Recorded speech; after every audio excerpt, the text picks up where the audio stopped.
God, U spreek en dit gebeur. Genesis 1:3.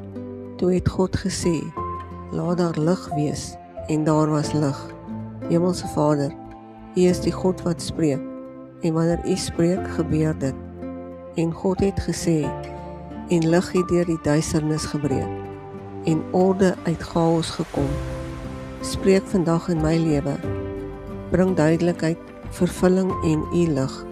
Laat U woord my hart vorm, my voetstappe lei en iets nuut in my skep. Ek vertrou op die krag van U stem.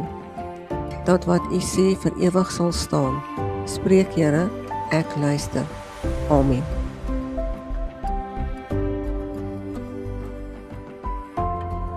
Dankie dat U saam met my bid.